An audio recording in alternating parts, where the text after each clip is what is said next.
Black women in corporate, how y'all doing? Y'all all right? Come on, let's take a collective deep breath.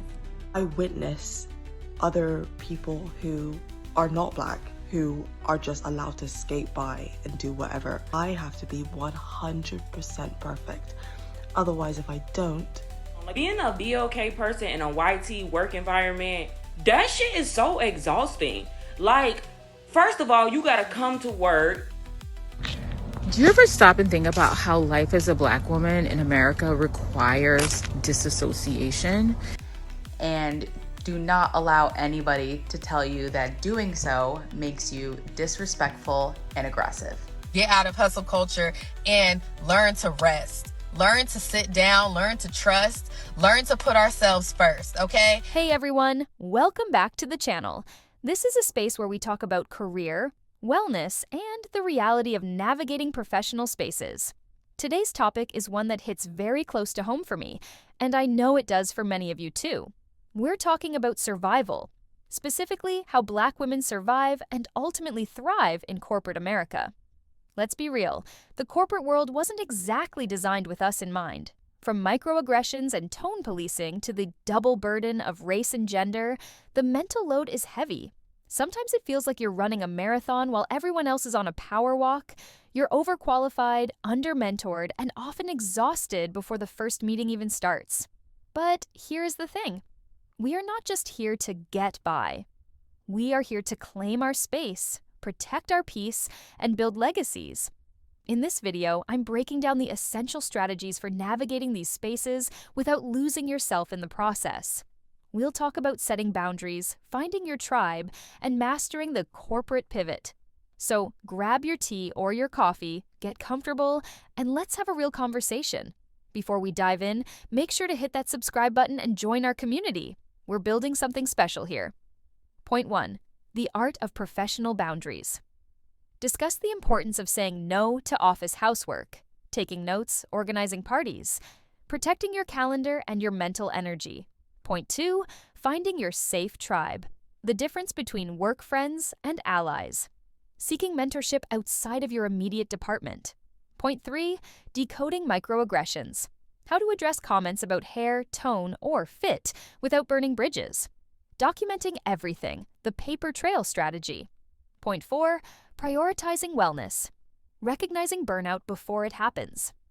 I already knew that when I was going into the legal field that there's like 2-3% of us that are actually Black women. So I prepared myself that I was going to have uncomfortable situations and I just had to be prepared for them. But my first unsettling interaction in the legal field, it came from a woman. And that kind of like threw me because we're supposed to be girl power. No.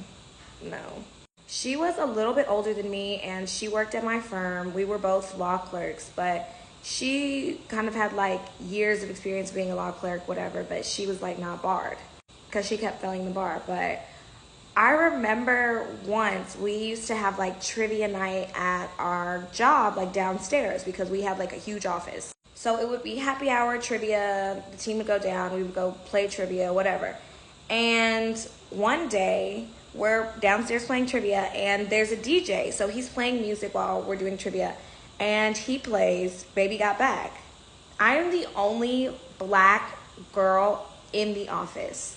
There are like probably some Black girls who are in intake and there's like maybe one Black paralegal who's a woman. I'm the only Black attorney. I was the only Black law clerk. While we're downstairs, there's only 2 other Black attorneys other than me. So the DJ plays Baby Got Back.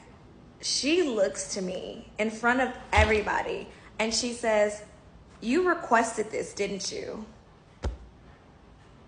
Why would you say that to me? What do you mean by that?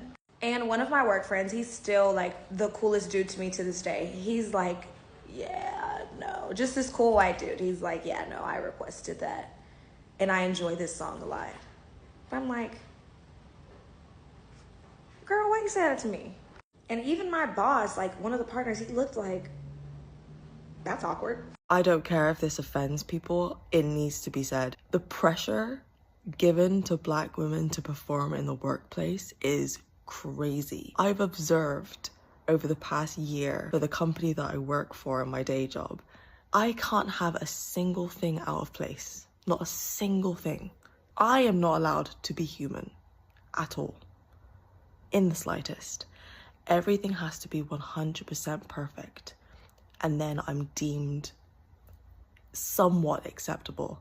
But for all the other people, the amount of times I'm covering for people or I witness other people who are not black, who are just allowed to skate by and do whatever. I have to be 100% perfect.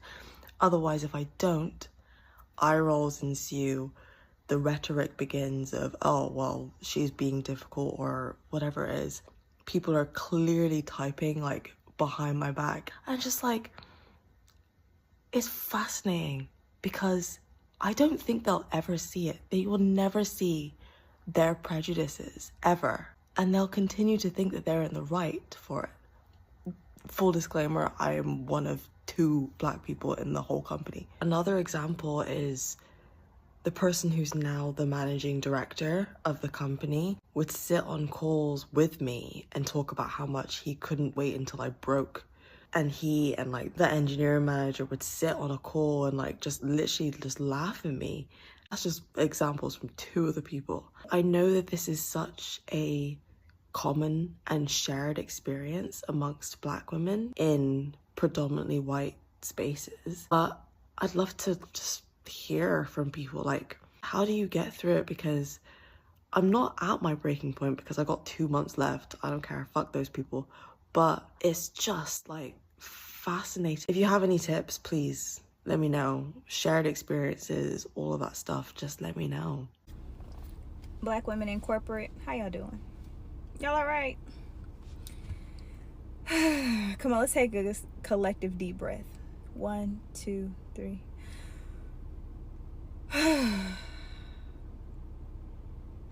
Yeah.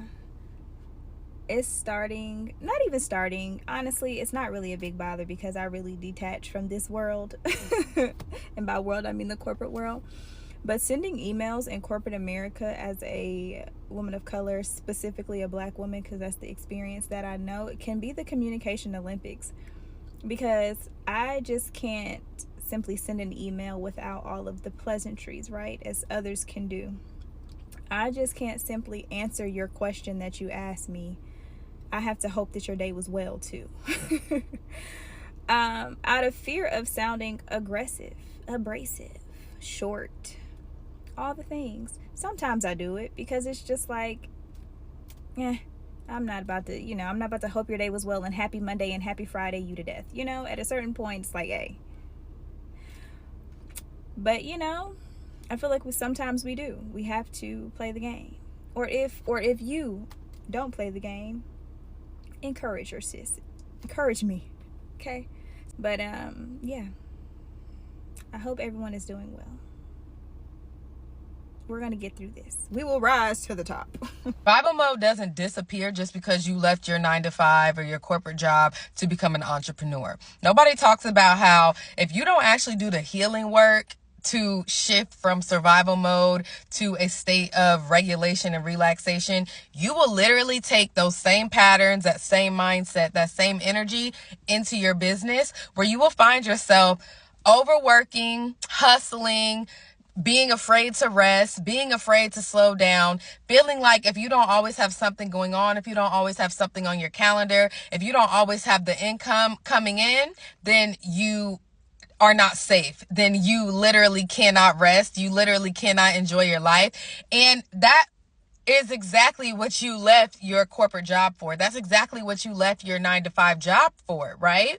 You don't just all of a sudden feel safe just because you left your stable job. That's not how it works. You don't suddenly become confident and feeling like you are on top of your shit just because you have an LLC. That's not how it works. If you are conditioned to push through things, if you're conditioned to overwork, to please everybody else around you, to put yourself last, to shrink yourself, those same patterns, those same behaviors, that same train of thought and way of thinking and way of perceiving the world and life and yourself, most of all, it's going to follow you no matter what you do. You have to heal that frequency. You have to heal that energy about yourself.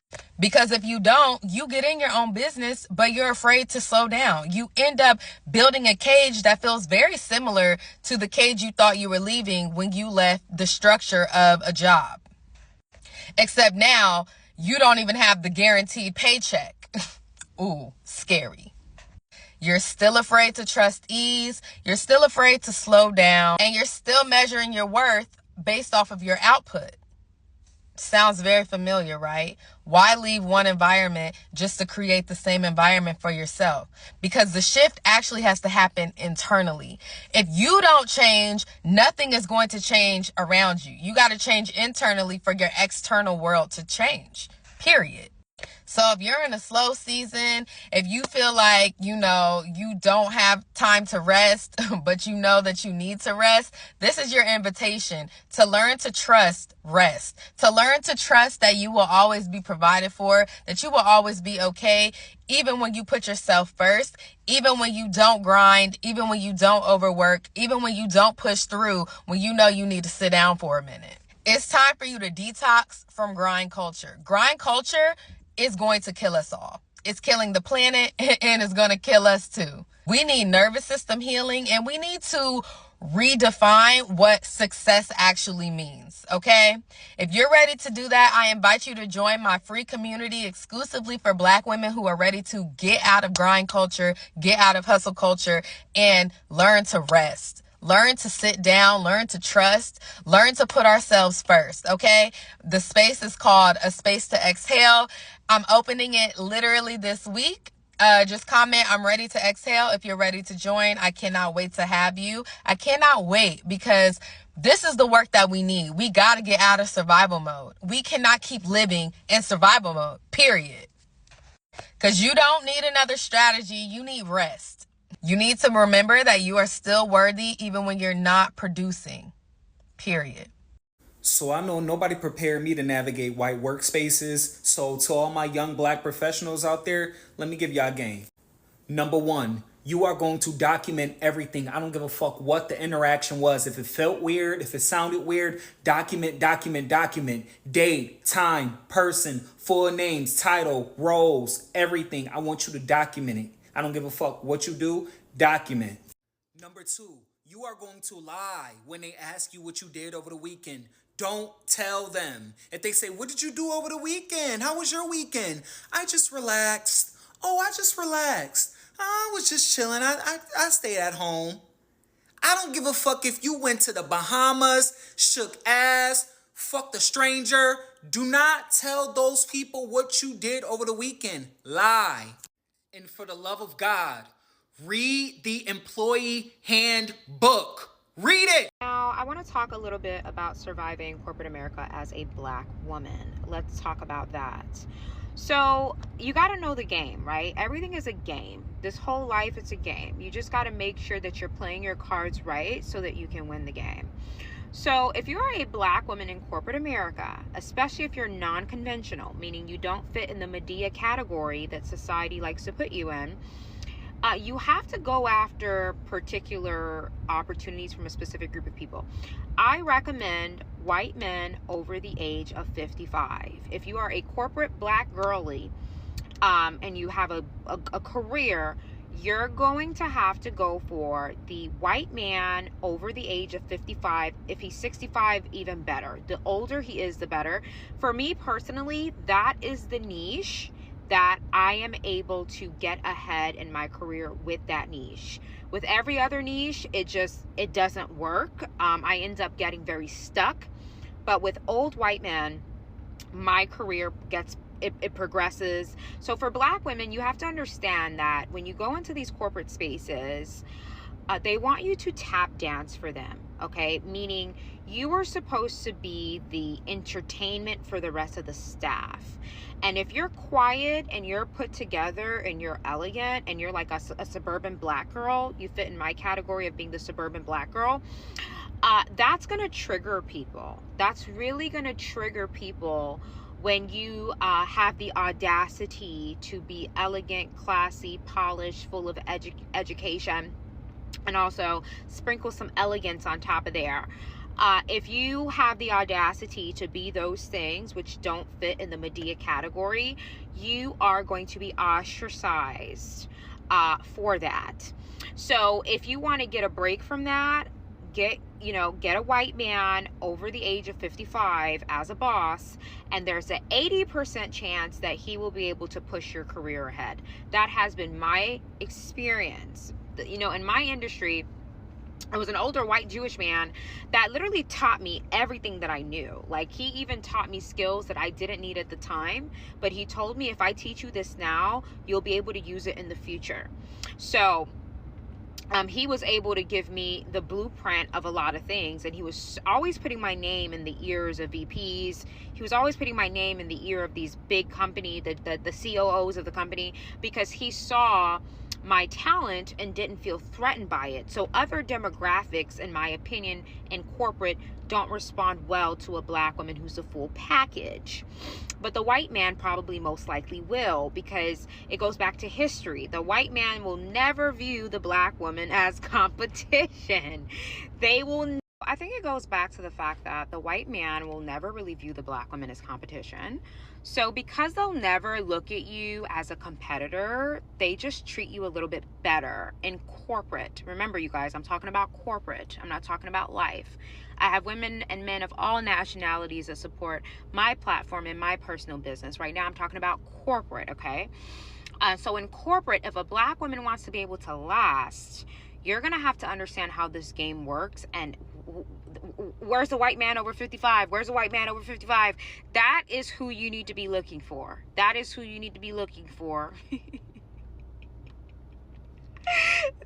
Listen, if you want to keep a job, especially if you're a suburban black girl, where's a white guy over 55? That's the only way you will not get fired. If not, they're going to want you to tap dance. They're going to get angry at the fact that you speak well and you're not Medea. And then they're going to get angry at the fact that you don't tap dance on command and you're not there to energize the space with your black girl magic. So, yeah. Bye. Bro, being a BOK person in a YT work environment, that shit is so exhausting. Like, first of all, you gotta come to work and you gotta be giggly and smiley all damn day. And I'm not saying that there was something wrong with being, happy and coming to work. But, bro, I don't walk around with a smile on my face all day long. Like, I just don't walk around just cheesing all damn day. And then when you don't walk around all giggly and smiley, they get upset and feel like something is wrong with you, or you're being mean and you're being rude because you don't have a smile on your face. Like, most of us do not walk around just hee ha ha all day. We just don't. Some of us just naturally just have a normal looking face. And then having to walk around and put on that YT voice all day long, it is crazy that we consider that as being professional. Like, it's crazy that we really deem this "hi, how are you doing" voice as being professional. And I noticed that all BOK people have a tendency of talking like that. Bro, that shit is so exhausting. Then if I talk in my normal voice, I'm considered as, oh, you're not being friendly, or you're being rude, or you're coming off as being rude. And I'm like, bro, I'm just being myself. I'm not mad just because I'm not smiling all day. I'm not angry because of my voice and I'm talking in my regular voice. But that shit is very exhausting, having to do that shit every single day at work. This is a reminder for people who look like me and work in a corporate environment. You are allowed to say no. You are allowed to be firm and direct, and do not allow anybody to tell you that doing so makes you disrespectful and aggressive. There's one thing that'll always irk me in corporate America, and here's how I respond to it. So I was just in a meeting where we're all on camera. My coworker chats me via Zoom and says, "Fix ya face, YA, fix ya face, you mean muggin'." So I wrote back and I said, "Oh, what an interesting thing to say." No emojis, no LOLs, nothing. So that person then backtracks and goes, "Oh, not mean mugging, rather disinterested." So I said, I would argue that everyone on the call looks like that. Then the tone changed even more. "Oh, yeah, it's a boring meeting, so I get it." And I was like, "Oh, okay. Did you chat anyone else or just me?" I don't know what it is, but if I'm not laughing, smiling, nodding, sending reactions, people get so uncomfortable, and I don't know what to do about it. I don't know how to change it. I just do know that when those things come up, I'm not giving into it and I'm not changing my behavior because you feel uncomfortable. Furthermore, the peers in that meeting, I mean, I could see their phone reflections in their glasses. They looked disengaged, but I guarantee that that coworker did not call them out. It's genuinely so exhausting. But if I call it out, I'm angry too, right? It genuinely will always be something. Always. Do you ever stop and think about how life as a Black woman in America requires disassociation? Like, we are so routinely faced with microaggressions and overt racism that you don't have a choice but to not react to it and essentially not feel it in the moment. Because if you were to feel all of it every time it happened, crash outs would be on the regular, your sanity would escape you, and prison would await you. Anyone else? No? Just me? Stop scrolling. Here are 10 facts that highlight Black women's health disparities in the United States that everyone needs to know. My name is Gianna Jara. I'm a biomedical engineer who studies female reproductive health, so make sure that you hit follow to learn everything about your reproductive organs, including things like medical misogyny and medical racism. So fact number 1 is that Black women are 3 to 4 times more likely to die from pregnancy-related causes than white women in the United States. Now, for those of you who think that fact number 1 is due to only socioeconomic statuses, number 2 actually challenges that. So fact number 2 is that education does not protect Black women from poorer health outcomes. In fact, even Black women with advanced degrees like a college degree are more likely to die in childbirth than white women with only a high school education. This challenges the myth that disparities are due to socioeconomic statuses alone. Fact number 3, Black women also face the highest rates of hypertension and cardiovascular complications among all women in the United States. Number 4, this one is crazy. Research has found that half of white medical trainees, so people who are training to be medical professionals, held false beliefs that Black people have thicker skin or feel less pain than white people. These are people who are going to become medical professionals. And things like this explains fact number 5, which are studies showing that Black patients, including women, wait longer for care in the ERs and are less likely to receive adequate pain medication.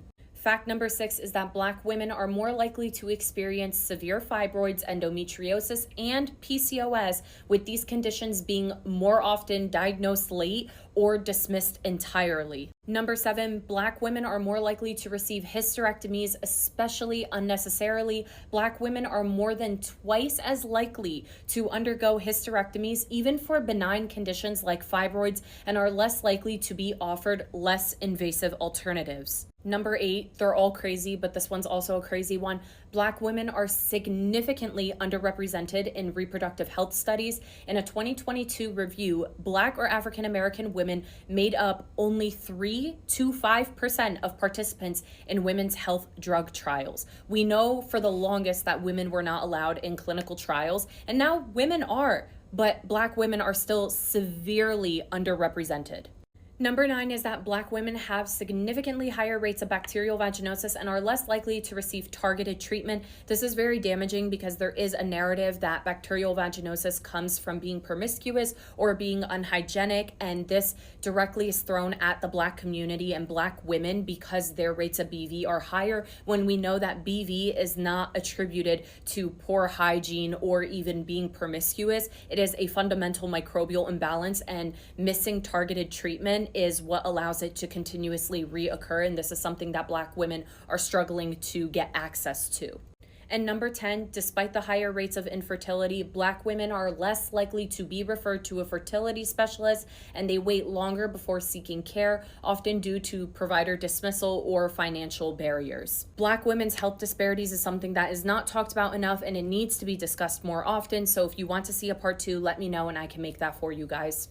Compartmentalizing and shrinking as a survival strategy, I think it's so harmful and unhealthy. My last role, a VP role, I was on the receiving end of a lot of hostility. I was in charge of leading inclusion initiatives and diversity initiatives, and I was often one of the few, if not only, non-white people in the room when I was having these conversations about why it was important for us to do a certain training, to be mindful of our language, have consequences for people that were acting in problematic ways.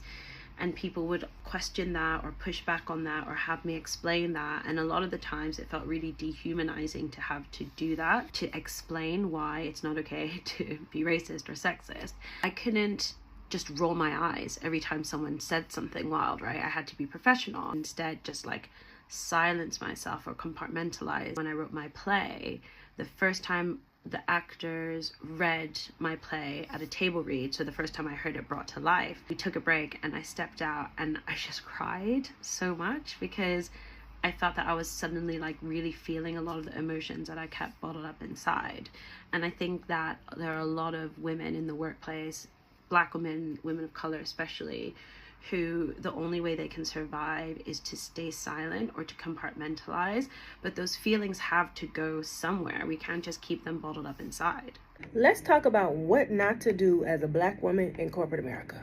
There are certain lessons they don't teach you in orientation, but you learn them through experience, through side eyes in meetings, through feedback that's not really feedback, and through people underestimating you before they even met you. So here's my list of some things not to do and some things to do if you want to keep your peace and your power intact. Number 1, this one to me is just like self-explanatory and you should already be doing this, but I'm gonna tell you anyway. Never add your coworkers on social media.